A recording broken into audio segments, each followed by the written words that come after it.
कौन थी वो? मैं 8 महीने की प्रेग्नेंट थी और अपनी डिलीवरी के लिए अपने मायके गई थी। माँ ने मुझे फोन पर बताया, घर के पीछे की तरफ जो खाली जमीन थी ना, वहां पर एक नया कमरा बनवा लिया है।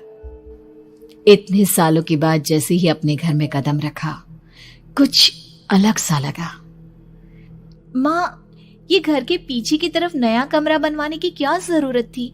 अरे बेटा, घर के पीछे दूर दूर तक खाली जमीन है। तेरे पापा को कई दिनों से लग रहा था कि यहाँ पर एक कमरा बनवा लेंगे तो ताजा हवा मिल जाया करेगी।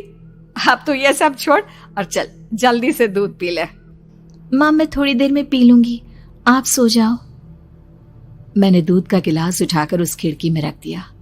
पता नहीं कब आंख लग गई। अचानक से खिड़की के पल्लों के खड़कने की तेज आवाज आई। दूध का गिलास धड़ाम से जमीन पर आ गिरा। जमीन पर गिरते ही दूध का रंग लाल हो चुका था। मैंने खिड़की से झांक कर बाहर देखा। चारों तरफ धुप अंधेरा था। उस अंधेरे की तरफ से कुछ आवाजें आ रही थी, जैसे छोटे बच्चे आपस में खिलखिलाकर मस्ती कर रहे हो।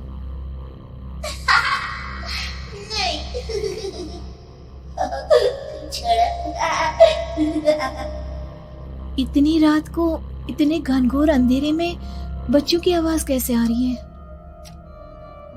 घड़ी में वक्त देखा तो ठीक 12 बजे थे। देखकर मैं सन्न रह गई।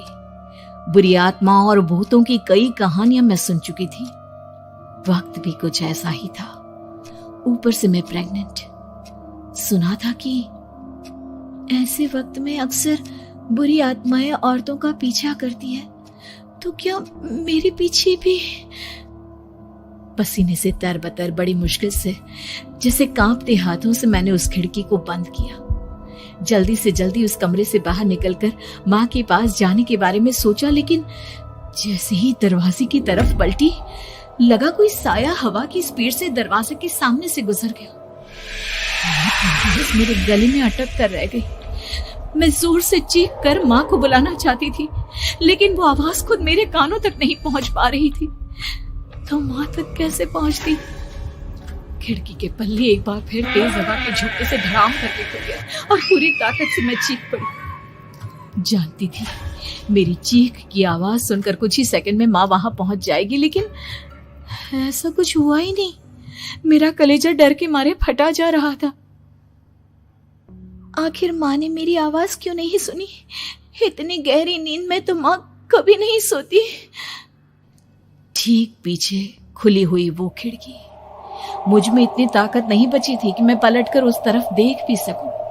हवा का एक सनसनाता हुआ झोंका उसी वक्त मेरे कानों से आकर टकराया। लगा जैसे किसी ने दबी हुई आवाज में धीरे से मुझसे कहा, चली जाओ यहाँ से। मैंने दोनों हाथ अपने कानों पर रख लिए और एक बार फिर ताकत लगाकर जोर से चीखने की कोशिश की। माँ!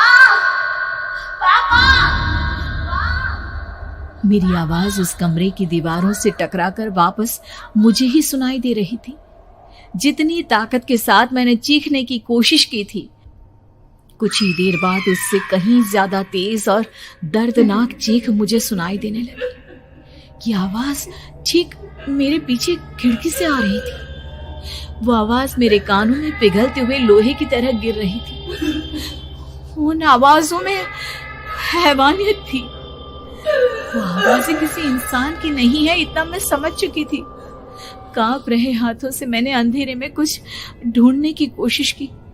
तभी अचानक मेरा हाथ बेड पर रखी टॉर्च पर पड़ा। किसी तरह ताकत लगाकर टॉर्च का बटन ऑन किया, लेकिन ये क्या? सामने दरवाजे पर 3 छोटी लड़कियां खड़ी हुई थी। उनके हाथ में स्टील के चमचमाते हुए चाकू थे। मैं घबराकर लड़खड़ाई और पीछे की तरफ हटी, लेकिन तब तक वो मेरे पास आ चुकी थी। उनकी गर्दन टेढ़ी थी और उनके हाथों के वो चाकू मेरे पेट को निशाना बनाने को तैयार। मैं जोर से चीखी, नहीं, छोड़ दो मेरे बच्चे को, मत मारो, मत मारो, छोड़ दो मेरे बच्चे को। सोनाली, क्या हुआ बेटा? तू इतनी डरी हुई क्यों है? उठ बेटा, क्या हुआ? हड़बड़ाकर मैंने अपनी आंखें खोली। देखा तो दिन निकल आया था। माँ मुझे जगा रही थी। मेरा चेहरा पूरा पसीने से लथपथ था। क्या हुआ बेटा, तुमने कोई बुरा सपना देखा क्या? मैं अभी तक अपने पूरे होश में नहीं थी। वो मेरे बच्चे को मार देगी माँ। वो लड़की मेरे बच्चे को। मैंने घबराकर अपने पेट को छुआ। सब कुछ ठीक था। और वो दूध जो रात को यहाँ पर गिर गया था, उसका रंग लाल हो गया था। माँ ने हंसते हुए दूध का गिलास मुझे दिखाया। तुमने दूध पिया ही नहीं, पूरा का पूरा ऐसे ही रखा हुआ है। तुमसे कहा था ना सोनाली, सेहत के लिए लापरवाही ठीक नहीं बेटा।